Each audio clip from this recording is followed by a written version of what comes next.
ಆತ್ಮೀಯರೇ, ಇಂದಿನ ಸಂಚಿಕೆಯಲ್ಲಿ ಕೌಸಲ ರಾಜ್ಯದ ವೈಭವ ಹಾಗೂ ದಶರಥ ಮಹಾರಾಜ ಪುತ್ರರನ್ನು ಪಡೆಯಲಿಕ್ಕೆ ಪಟ್ಟಂಥ ಪ್ರಯತ್ನಗಳನ್ನು ವಿವರಿಸಿದ್ದೇನೆ. ದೇಶವು ಸರಯೂ ನದಿಯ ತೀರದಲ್ಲಿ ವಿಸ್ತಾರವಾಗಿ ಹರಡಿತ್ತು.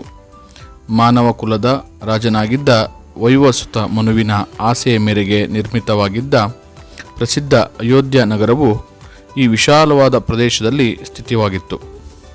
96 ಮೈಲಿ ಉದ್ದ ಹಾಗೂ 24 ಮೈಲಿ ಅಗಲವಾಗಿದ್ದು ಈ ಮಹತ್ತರವಾದ ನಗರವನ್ನು ಬಹಳ ಅಚ್ಚುಕಟ್ಟಾಗಿ ವಿನ್ಯಾಸಗೊಳಿಸಲಾಗಿತ್ತು. ಇದರ ಸುಂದರ ನೇರವಾದ ರಸ್ತೆಗಳು ಉನ್ಮತ್ತ ಆನೆಗಳ ಸೊಂಡಲುಗಳಿಂದ ಸಿಂಗಡಿಸಲ್ಪಟ್ಟಿದ್ದ ಸುವಾಸಿತ ನೀರಿನಿಂದ ಸುಗಂಧಿತವಾಗಿದ್ದವು. ತಮ್ಮ ಸುಂದರವಾದ ವಿಮಾನಗಳಲ್ಲಿ ಈ ನಗರದ ಮೇಲೆ ಪ್ರತಿನಿತ್ಯ ವಿಹರಿಸುತ್ತಿದ್ದ ಸ್ವರ್ಗಲೋಕದ ಕನ್ಯೆಯರು ಸುಮವೃಷ್ಟಿಯನ್ನು ಸುರಿಸುತ್ತಿದ್ದರು. ಕಮಾನಿನ ಆಕಾರದಲ್ಲಿದ್ದ ನಗರದ ಹೆಬ್ಬಾಗಿಲುಗಳು ಅಮೃತಶಿಲೆಯಿಂದ ಮಾಡಲ್ಪಟ್ಟಿದ್ದವು ಹಾಗೂ ಚಿನ್ನ ಮತ್ತು ಬೆಳ್ಳಿಯಿಂದ ತಯಾರಿಸಲ್ಪಟ್ಟಿದ್ದ ದ್ವಾರಗಳಲ್ಲಿ ಬೆಲೆ ಬಾಳುವ ರತ್ನಗಳು ಅಡಕವಾಗಿದ್ದವು. ಎಂತಹ ವೈರಿಯನ್ನಾದರೂ ಹಿಮ್ಮೆಟ್ಟಿಸಬಲ್ಲ ತೋಪುಗಳು ಮತ್ತು ಕವಣೆಗಳು ನಗರದ ಗೋಡೆಗಳನ್ನು ರಕ್ಷಿಸುತ್ತಿದ್ದವು. ಮಾರುಕಟ್ಟೆ ಜಾಗಗಳು ಅತ್ಯುನ್ನತ ನಕ್ಷೆಗೆ ಅನುಗುಣವಾಗಿ ರೂಪುಗೊಂಡಿದ್ದರೆ 7 ಮಹಡಿಯ ಮನೆಗಳು ಬೀದಿಗಳಲ್ಲಿ ಸಮರೂಪವಾಗಿ ಸಾಲಾಗಿದ್ದವು. ಮಹಡಿಯ ಅರಮನೆಗಳಿಂದ ಅಲಂಕೃತವಾಗಿದ್ದು ಸೊಗಸಾದ ಉದ್ಯಾನವನಗಳಿಂದಲೂ ಆವೃತವಾಗಿದ್ದ ಅಯೋಧ್ಯೆಯು ಸಂಗೀತ ವಾದ್ಯಗಳ ಧ್ವನಿಗಳಿಂದ ಪ್ರತಿಧ್ವನಿಸುತ್ತಾ ಇಂದ್ರನ ನಿವಾಸವಾದ ಅಮರಾವತಿಯನ್ನು ಪ್ರತಿಸ್ಪರ್ಧಿಸುತ್ತಿತ್ತು. ನಗರದೆಲ್ಲೆಡೆ ಎಲ್ಲೂ ಕವಿಗಳು ಮತ್ತು ಗಾಯಕರು ದೇವೋತ್ತಮ ಪರಮಪುರುಷನ ಮಹಿಮೆಗಳನ್ನು ಸ್ತುತಿಸುತ್ತಿದ್ದರೆ, ನರ್ತಕರು ಭಗವಂತನ ಲೀಲೆಗಳನ್ನು ಎಲ್ಲರ ಒಳಿತಿಗಾಗಿ ಅಭಿನಯಿಸುತ್ತಿದ್ದರು. ಫಲ ಪುಷ್ಪಗಳುಳ್ಳ ಮರಗಳಿಂದ ತುಂಬಿದ್ದ ಅನೇಕ ಸುಂದರವಾದ ಉದ್ಯಾನಗಳು ಅಯೋಧ್ಯೆಯಲ್ಲಿದ್ದವು. ನೀಲಿ, ಕೆಂಪು ಮತ್ತು ಸ್ವರ್ಣವರ್ಣದ ಕಮಲಗಳು ಸರೋವರಗಳಲ್ಲಿ ತುಂಬಿದ್ದು ಕಾರಂಜಿಗಳು ನೀರನ್ನು ಎತ್ತರಕ್ಕೆ ಚಿಮ್ಮಿಸುತ್ತಿದ್ದವು. ಕಾರಂಜಿಗಳ ಸುವಾಸಿತ ತುಂತುರು ಹನಿಗಳನ್ನು ತನ್ನೊಡನೆ ಒಯ್ಯುತ್ತಿದ್ದ ಮಂದ ಮಾರುತವು ತನ್ನ ಸ್ಪರ್ಶದಿಂದ ಪ್ರಜೆಗಳನ್ನು ತಂಪಾಗಿಸಿ ಉರಿ ಬಿಸಿಲಿನ ಬೇಗೆಯ ದಿನವನ್ನೂ ಕೂಡ ವಸಂತ ಋತುವಿನಂತೆ ಮಾರ್ಪಡಿಸುತ್ತಿತ್ತು.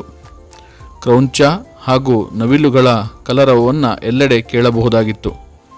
ಅಯೋಧ್ಯೆಯ ಹೊಳೆಗಳಲ್ಲಿ ಮತ್ತು ನದಿಗಳಲ್ಲಿ ಹರಿಯುತ್ತಿದ್ದ ನೀರು ಕಬ್ಬಿನ ರಸದಷ್ಟು ಸಿಹಿಯಾಗಿತ್ತು ಮತ್ತು ಕುಡಿಯಲು ಮಾತ್ರವಲ್ಲದೆ ಹಲವಾರು ಮಾವಿನ ತೋಪುಗಳಿಗೆ ನೀರು ಹಾಯಿಸಲು ಕೂಡ ಅದನ್ನು ಉಪಯೋಗಿಸಲಾಗುತ್ತಿತ್ತು. ಪರಿಪೂರ್ಣವಾಗಿ ವಿನ್ಯಾಸಗೊಂಡಿದ್ದ ಅನೇಕ ಮನೆಗಳು ಹಾಗೂ ಅರಮನೆಗಳು ಬೆಲೆ ಬಾಳುವ ರತ್ನಗಳಿಂದ ನಿರ್ಮಿಸಲ್ಪಟ್ಟಿದ್ದು ಬಾವುಟ ಮತ್ತು ತೋರಣಗಳಿಂದ ಅಲಂಕೃತಗೊಂಡಿದ್ದವು. ಅವುಗಳ ಸೌಂದರ್ಯವು ವೈಕುಂಠದ ಅರಮನೆಗಳ ಸೌಂದರ್ಯವನ್ನು ಪ್ರತಿಸ್ಪರ್ಧಿಸುತ್ತಿತ್ತು. ಯುದ್ಧ ವಿಶಾರದರಾಗಿದ್ದ ಸಾವಿರಾರು ಸೈನಿಕರು ಈ ಶ್ರೇಷ್ಠ ನಗರವನ್ನು ರಕ್ಷಿಸುತ್ತಿದ್ದರು. ಅವರಲ್ಲಿ ಅಸ್ತ್ರಗಳ ಬಳಕೆಯಲ್ಲಿ ಪರಿಣಿತರಾಗಿದ್ದ ಕುಶಲ ಧನುರ್ಧಾರಿಗಳು ಹಾಗೂ ಸಾವಿರಾರು ಯೋಧರೊಂದಿಗೆ ಏಕಕಾಲದಲ್ಲಿ ಯುದ್ಧ ಮಾಡಬಲ್ಲ ಮಹಾರಥಿಗಳೂ ಇದ್ದರು. ಅಯೋಧ್ಯೆಗೆ ಹೋಗುವ ರಸ್ತೆಗಳು ಸದಾಕಾಲ ಯಾತ್ರಿಕರಿಂದ ತುಂಬಿರುತ್ತಿದ್ದವು. ಚಕ್ರವರ್ತಿಗೆ ತಮ್ಮ ವಾರ್ಷಿಕ ಕಪ್ಪ ಕಾಣಿಕೆಗಳನ್ನು ಹಾಗೂ ಗೌರವಗಳನ್ನು ಅರ್ಪಿಸಬೇಕೆಂದು ಸಾಮಂತ ರಾಜರು ಹಾಗೂ ರಾಜಕುಮಾರರು ಅಯೋಧ್ಯೆಗೆ ಬರುತ್ತಿದ್ದರು. ವಸ್ತುಗಳನ್ನು ವಿನಿಮಯ ಮಾಡಬೇಕೆಂದು ದೂರದಿಂದ ಬರುತ್ತಿದ್ದ ವ್ಯಾಪಾರಿಗಳು ಮಾರುಕಟ್ಟೆಗಳಲ್ಲಿ ಒಟ್ಟುಗೂಡುತ್ತಿದ್ದರು. ಬ್ರಾಹ್ಮಣ ಅರ್ಚಕರು ಯಜ್ಞಕುಂಡದ ಆಹುತಿಯಲ್ಲಿ ತುಪ್ಪವನ್ನು ಸುರಿಸುತ್ತಿರುವುದನ್ನು ಹಾಗೂ ವೈದಿಕ ಸ್ತೋತ್ರಗಳನ್ನು ಪಠಿಸುತ್ತಾ ಭಗವಾನ್ ವಿಷ್ಣುವಿನ ಮಹಿಮೆಗಳನ್ನು ಸ್ತುತಿಗೈಯುತ್ತಿರುವುದನ್ನು ಆಗಾಗ ಕಾಣಬಹುದಾಗಿತ್ತು. ತಮ್ಮ ಇಂದ್ರಿಯಗಳನ್ನು ನಿಯಂತ್ರಿಸಿಕೊಂಡು ಸತ್ಯಕ್ಕೆ ಸಮರ್ಪಿತರಾಗಿದ್ದ ಈ ಬ್ರಾಹ್ಮಣರು ಸಕಲ ಸದ್ಗುಣಗಳಿಂದ ಅನುಗ್ರಹಿತರಾಗಿದ್ದರು. ಬಹುತೇಕ ಮಹರ್ಷಿಯೆಂದೇ ಪರಿಗಣಿಸಲಾಗಿದ್ದ ಮಹಾನ್ ರಾಜಶ್ರೀಯಾಗಿದ್ದ ಮಹಾರಾಜ ದಶರಥನು ಇಡೀ ಪೃಥ್ವಿಯ ಚಕ್ರವರ್ತಿಯಾಗಿದ್ದನು. ಅವನು ಅಸಂಖ್ಯಾತ ಎದುರಾಳಿಗಳೊಡನೆ ಒಬ್ಬಂಟಿಯಾಗಿ ಯುದ್ಧ ಮಾಡಬಲ್ಲ ದುರ್ದಮ್ಯ ಯೋಧನಾಗಿದ್ದನು. ಅವನು ಮತ್ತು ಅವನ ಪ್ರಜೆಗಳು ಸಂಪೂರ್ಣವಾಗಿ ಪುಣ್ಯವಂತರಾಗಿದ್ದರಿಂದ ಅಯೋಧ್ಯೆಯು ಒಂದು ಪರಿಪೂರ್ಣ ವೈದಿಕ ನಾಗರಿಕತೆಯ ಚಿತ್ರಣವಾಗಿತ್ತು. ಕಲ್ಪಿಸಬಹುದಾದ ಸಮಸ್ತ ಐಶ್ವರ್ಯಗಳು ಅಯೋಧ್ಯೆಯಲ್ಲಿ ಪರಿಪೂರ್ಣ ರೀತಿಯಲ್ಲಿ ಪ್ರಕಟಗೊಂಡವು ಮತ್ತು ಪಾಪಮಯ ಜೀವನದ ಫಲದಿಂದ ಬರುವ ಐಹಿಕ ಸಂಕಟಗಳು ಕಾರ್ಯತತ್ವ ಇಲ್ಲವಾಗಿದ್ದವು. 4 ಸಾಮಾಜಿಕ ವರ್ಗಗಳಾದ ಬ್ರಾಹ್ಮಣರು, ಕ್ಷತ್ರಿಯರು, ವೈಶ್ಯರು ಹಾಗೂ ಶೂದ್ರರು ರಾಜ್ಯದ ಶಾಂತಿ ಮತ್ತು ಸಮೃದ್ಧಿಯಾಗಿ ಪರಸ್ಪರ ಸಹಕರಿಸುತ್ತಿದ್ದರು. ಯಾರು ಮೋಸ ಮಾಡುತ್ತಿರಲಿಲ್ಲ ಮತ್ತು ಯಾರು ಜಿಪುಣರಾಗಿರಲಿಲ್ಲ. ಗರ್ವ, ನಾಸ್ತಿಕತೆ ಅಥವಾ ಒರಟು ವರ್ತನೆ ಮತ್ತು ಒರಟು ಮಾತುಗಳು ಎಲ್ಲಿಯೂ ಕಂಡುಬರುತ್ತಿರಲಿಲ್ಲ.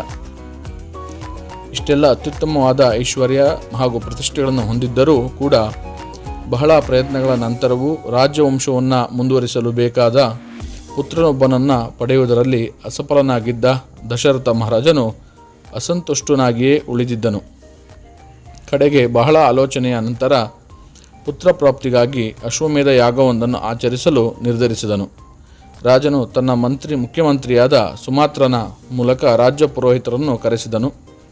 ವಸಿಷ್ಠ ಮತ್ತು ವಾಮದೇವರ ಮುಖಂಡತ್ವದಲ್ಲಿದ್ದ ಎಲ್ಲ ಬ್ರಾಹ್ಮಣರು ಸಭೆ ಸೇರಿದಾಗ ಅವರನ್ನು ಸಂಬೋಧಿಸಿದ ಮಹಾರಾಜ ದಶರಥನು, ಓ ದ್ವಿಜಶ್ರೇಷ್ಠರೇ, ಅನೇಕ ವರ್ಷಗಳಿಂದ ನಾನು ಒಬ್ಬ ಪುತ್ರನನ್ನು ಪಡೆಯಲು ಉತ್ಕಟವಾಗಿ ಹಂಬಲಿಸುತ್ತಿದ್ದೇನೆ. ಆದಾಗ್ಯೂ ನನ್ನ ಎಲ್ಲ ಪ್ರಯತ್ನಗಳು ವಿಫಲವಾಗಿವೆ. ಉತ್ತರಾಧಿಕಾರಿ ಇಲ್ಲದೆ ನಾನು ಸಂತೋಷವಾಗಿರುವಂತೆ ಇನ್ನೂ ನಟಿಸಲಾರೆ.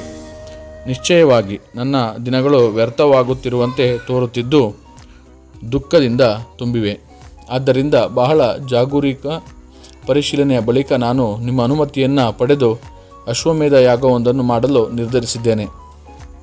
ನಿಮಗೆ ವೇದ ಗ್ರಂಥಗಳ ಸಂಪೂರ್ಣ ಜ್ಞಾನವಿರುವುದರಿಂದ ನನಗೆ ಸರಿಯಾದ ಮಾರ್ಗದರ್ಶನ ನೀಡುವಿರಿ ಎಂಬ ವಿಶ್ವಾಸ ನನಗಿದೆ ಎಂದನು. ಅಶ್ವಮೇಧ ಯಾಗವನ್ನು ಮಾಡಬೇಕೆಂಬ ಮಹಾರಾಜನ ದಶರಥನ ವಿಚಾರವನ್ನು ಎಲ್ಲ ಬ್ರಾಹ್ಮಣರು ಏಕಾನುಮತದಿಂದ ಸಮ್ಮತಿಸಿದರು.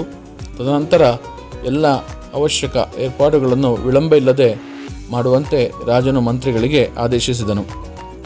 ಬಳಿಕ ಮಹರ್ಷಿಗಳ ಸಭೆಯೊಂದರಲ್ಲಿ ಸತ್ಕುಮಾರನು ಹೇಳಿದ್ದ ಕಥೆಯೊಂದನ್ನು ನಿರೂಪಿಸಲು ಸುಗ ಸುಮಾತ್ರನು ಮಹಾರಾಜ ದಶರಥನನ್ನು ಪಕ್ಕಕ್ಕೆ ಕರೆದನು.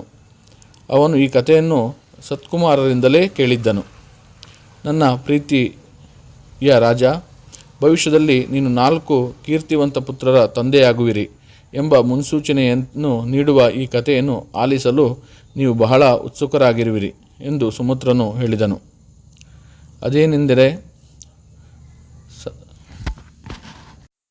ಅದೇನೆಂದರೆ ಸನತ್ಕುಮಾರರು ಈ ಕಥೆಯನ್ನು ಹಿಂದಿನ ಚತುರ್ಯುಗದ ಸತ್ಯಯುಗದಲ್ಲಿ ನಿರೂಪಿಸಿದ್ದರು. ಈ ಯಾವ ಘಟನೆಗಳು ಅಲ್ಲಿಯ ತನಕ ನಡೆದಿರಲಿಲ್ಲವಾದದ್ದು ಬಹಳ ದೂರದ ಭವಿಷ್ಯದಲ್ಲಿ ಜರುಗಲು ನಿಗದಿತವಾಗಿದ್ದವು.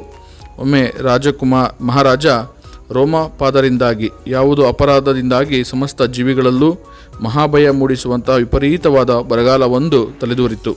ಪರಿಸ್ಥಿತಿಯು ಬಹಳ ಅಸಹನೀಯವಾದಾಗ ವಿದ್ಯಾವಂತ ಬ್ರಾಹ್ಮಣರ ಸಭೆಯನ್ನು ಕರೆಸಿದ ರಾಜ ಬರಗಾಲದ ಕಾರಣದ ಬಗ್ಗೆ ವಿಚಾರಿಸುತ್ತಾ, ನನ್ನಿದ್ದಾದ ಒಂದು ತಪ್ಪಿನಿಂದಾಗಿ ಈ ಭೀಕರ ಬರಗಾಲವು ನನ್ನ ರಾಜ್ಯವನ್ನು ಆವರಿಸಿದೆ ಎಂಬುದು ನನಗೆ ತಿಳಿದಿದೆ. ಅಸೀಮಿತವಾಗಿರುವ ಜ್ಞಾನವನ್ನು ಹೊಂದಿರುವ ದ್ವಿಜೋತ್ತಮರೇ, ನನ್ನ ಪೂರ್ವದ ಪಾಪಗಳಿಗೆ ಸೂಕ್ತವಾದ ಪ್ರಾಯಶ್ಚಿತ್ತವನ್ನು ನೀವು ದಯವಿಟ್ಟು ಸೂಚಿಸಬೇಕು ಎಂದನು. ಆಗ ಬ್ರಾಹ್ಮಣರು, ಓ ರಾಜ, ಭೃಗಿ ಎಂಬ ಒಬ್ಬ ಮಹರ್ಷಿಗಳು ಅರಣ್ಯದಲ್ಲಿ ವಾಸವಾಗಿದ್ದಾರೆ. ಅವರು ಕಶ್ಯಪ ಮುನಿಗಳ ಪುತ್ರರಾಗಿದ್ದು ಅವರ ಪುತ್ರನ ಹೆಸರು ಋಷ್ಯಶೃಂಗ. ನೀವು ಈ ಋಷಿಪುತ್ರನನ್ನು ನಿಮ್ಮ ರಾಜ್ಯಕ್ಕೆ ಕರೆತಂದು ನಿಮ್ಮ ಪುತ್ರಿಯಾದ ಶಾಂತೆಯನ್ನು ಅವನಿಗೆ ವಿವಾಹದಲ್ಲಿ ನೋಡಿದಾಗ ಈ ಬರಗಾಲವು ತಕ್ಷಣವೇ ಕೊನೆಯಾಗುವುದು ಎಂದರು. ವಾಸ್ತವಿಕವಾಗಿ ಮಹಾರಾಜ ದಶರಥ ತನ್ನ ಪುತ್ರಿಯಾಗಿದ್ದ ಶಾಂತೆಯನ್ನು ತನ್ನ ಸಂತಾನರಹಿತ ಮಿತ್ರನಾಗಿದ್ದ ರೋಮಪಾದನಿಗೆ ಅವನ ವಿನಂತಿಯ ಮೇರೆಗೆ ದತ್ತು ನೀಡಿದ್ದನು. ಬರಗಾಲವನ್ನು ಕೊನೆಗಾಣಿಸುವ ಮಾರ್ಗವನ್ನು ತಿಳಿದ ಮಹಾರಾಜ ರೋಮಪಾದರಿಗೆ ಅತ್ಯಂತ ಆನಂದವಾಯಿತು. ಆದರೆ ಋಷ್ಯಶೃಂಗನನ್ನು ಕರೆತರಬೇಕೆಂದು ಅವರು ಪುರೋಹಿತರಲ್ಲಿ ಕೋರಿದಾಗ ನಿರಾಕರಿಸಿದ ಅವರು, ಓ ರಾಜನೇ, ತಮ್ಮ ಮಗನನ್ನು ಮನೆಯಿಂದ ದೂರ ಹೋಗುವಂತೆ ಪ್ರಚೋದಿಸುವವರನ್ನು ಭೃಗಿ ಋಷಿಗಳು ಶಪಿಸುವರೆಂದು ನಮಗೆ ಭಯವಿದೆ. ಋಷ್ಯಶೃಂಗರ ತಂದೆಯವರು ಅವನನ್ನು ಸಂಪೂರ್ಣ ಏಕಾಂತದಲ್ಲಿ ಬೆಳೆಸಿದ್ದಾರೆ. ಅವನು ಇನ್ನೋರ್ವ ಮನುಷ್ಯನನ್ನು ನೋಡಿಯೇ ಇಲ್ಲ. ಹೀಗಿರುವಾಗ ಸ್ತ್ರೀಯೊಬ್ಬಳನ್ನು ಹಿಂದೆಂದೂ ನೋಡಿಯೇ ಇಲ್ಲದಿರುವ ಅವನಿಗೆ ಸ್ತ್ರೀ ಸಂಘದಲ್ಲಿರುವ ಸುಖದ ಬಗ್ಗೆ ಯಾವುದೇ ಅರಿವಿಲ್ಲ ಎಂಬುದಾಗಿ ವಿವರಿಸಿದರು. ಪ್ರಿಯ ರಾಜ, ನಾವು ನಿಮ್ಮ ಕ್ಷೇಮವನ್ನು ಬಯಸುವುದರಿಂದ ಋಷ್ಯಶೃಂಗನನ್ನು ನಿಮ್ಮ ರಾಜ್ಯಕ್ಕೆ ಕರೆತರುವ ವಿಧಾನವೊಂದನ್ನು ನಾವು ರೂಪಿಸಿದ್ದೇವೆ. ಅತ್ಯಂತ ಸುಂದರ ವೇಶ್ಯೆಯರು ಅಲ್ಲಿಗೆ ಹೋಗಿ ತಮ್ಮ ಮೋಡಿಯಿಂದ ಅವನನ್ನು ಪ್ರಲೋಭಿಸಿದರೆ ನಿಮ್ಮ ಉದ್ದೇಶವು ಸುಲಭವಾಗಿ ನೆರವೇರಬಹುದೆಂಬ ವಿಶ್ವಾಸವು ನಮಗಿದೆ. ಅವರ ಯೋಚನೆಯನ್ನು ಒಪ್ಪಿದ ರಾಜ ಯೌವನಭರಿತ ಸುಂದರ ವೇಶ್ಯೆಯರಲ್ಲಿ ಅತ್ಯುತ್ತಮರಾದವರನ್ನು ಬರಹೇಳಿದರು. ರಾಜನಿಂದ ಹೀಗೆ ಆದೇಶಿಸಲ್ಪಟ್ಟ ಅವರು ಸಾಕಷ್ಟು ಬಹುಮಾನಗಳ ಭರವಸೆಯನ್ನು ಪಡೆದ ಬಳಿಕ ಯುವ ಋಷಿಯನ್ನು ಹೇಗಾದರೂ ಮಾಡಿ ಕರೆತರುವ ದೃಢ ಸಂಕಲ್ಪದೊಂದಿಗೆ ಅರಣ್ಯಕ್ಕೆ ತೆರಳಿದರು. ಬಳಿಕ ಭೃಗಿ ಮಹರ್ಷಿಗಳ ಆಶ್ರಮದ ಹತ್ತಿರ ತಮ್ಮ ತಂಗುದಾಣವನ್ನು ಹೂಡಿದ ವೇಶ್ಯೆಯರು ಅನುಕೂಲಕರ ಸಮಯಕ್ಕಾಗಿ ಕಾದರು. ಒಂದು ದಿನ ಋಷ್ಯಶೃಂಗನು ತಮ್ಮ ಮನೆಯಿಂದ ದೂರ ಚಲಿಸುತ್ತಾ ವೇಶ್ಯೆಯರ ತಂಗುದಾಣದೆಡೆಗೆ ಬಂದನು. ಋಷ್ಯಶೃಂಗನನ್ನು ಕಂಡ ಯುವತಿಯರು ನಲಿಯುತ್ತಾ ಅವನನ್ನು ಸಮೀಪಿಸಿದರು. ತನ್ನ ಬಗ್ಗೆ ಕೇಳಲಾಗದ ಬಾಲಕನು, ನಾನು ಭೃಗಿ ಮಹರ್ಷಿಯ ಪುತ್ರ, ಹತ್ತಿರದಲ್ಲಿರುವ ನನ್ನ ತಂದೆಯ ಆಶ್ರಮದಲ್ಲಿ ನೆಲೆಸಿರುವ ನಾನು ತಪಸ್ಸುಗಳನ್ನು ಆಚರಿಸುವುದರಲ್ಲಿ ನಿರತನಾಗಿದ್ದೇನೆ. ನೀವೆಲ್ಲರೂ ನೋಡಲು ಆದಷ್ಟು ಸುಂದರವಾಗಿದ್ದೀರಿ. ನೀವು ನನ್ನ ಮನೆಗೆ ಬಂದು ನನ್ನ ಪೂಜೆ ಮತ್ತು ಆತಿಥ್ಯವನ್ನು ಸ್ವೀಕರಿಸಬೇಕೆಂದು ನನ್ನ ಆಸೆ ಎಂದನು. ಆಗ ವೇಶ್ಯೆಯರು ಋಷ್ಯಶೃಂಗನೊಂದಿಗೆ ತೆರಳಿದರು. ಆರ್ಘ್ಯಪಾನಾದಿಗಳ ಜೊತೆಗೆ ಅನೇಕ ಥರದ ಹಣ್ಣು, ಗಡ್ಡೆಗನಸುಗಳು ಇತ್ಯಾದಿಗಳನ್ನು ಅರ್ಪಿಸಿದ ಅವನು ಅವರನ್ನು ಚೆನ್ನಾಗಿ ಸ್ವಾಗತಿಸಿದನು. ಆದರೆ ಅವನ ತಂದೆಯ ಆಗಮನದ ಕುರಿತು ಬಹಳ ಭಯಭೀತರಾಗಿದ್ದ ಯುವತಿಯರು ಅಲ್ಲಿಂದ ಕೂಡಲೇ ಹೊರಡಲು ಇಚ್ಛಿಸಿದರು. ಹೊರಡುತ್ತಿದ್ದ ವೇಶ್ಯೆಯರು, ನಮ್ಮ ಪ್ರೀತಿಯ ಮಿತ್ರನೇ, ಅತಿಥಿಗಳನ್ನು ಎದುರುಗೊಳ್ಳುವ ನಮ್ಮ ಪದ್ಧತಿಗಳು ನಿನ್ನ ಪದ್ಧತಿಗಳಿಂದ ಸ್ವಲ್ಪ ಭಿನ್ನವಾಗಿವೆ. ನಿನ್ನ ಸತ್ಕಾರದ ಪ್ರತಿಯಾಗಿ ನಮ್ಮ ಸನ್ಮಾನಗಳನ್ನು ಹಾಗೂ ಆದರ ಆತಿಥ್ಯದ ಕಾಣಿಕೆಗಳನ್ನು ನೀನು ದಯಮಾಡಿ ಸ್ವೀಕರಿಸಬೇಕು ಎಂದರು. ಹೀಗೆ ಹೇಳಿ ಋಷ್ಯಶೃಂಗನನ್ನು ಅತ್ಯಂತ ಪ್ರೀತಿಯಿಂದ ಬಿಗಿಯಾಗಿ ಅಪ್ಪಿಕೊಂಡು ಅವರು ಅವನಿಗೆ ಅದ್ಭುತವಾದ ಸಿಹಿ ತಿನಿಸುಗಳನ್ನು ತಿನ್ನಿಸಿದರು. ಕೇವಲ ಹಣ್ಣು ಹಾಗೂ ಬೇರುಗಳನ್ನು ತಿನ್ನುವ ರೂಢಿಯಲ್ಲಿದ್ದ ಮುಗ್ಧ ಋಷಿಪುತ್ರನು ಇಷ್ಟು ರುಚಿಕರವಾದದ್ದನ್ನು ಹಿಂದೆಂದೂ ಸೇವಿಸಿರಲಿಲ್ಲ.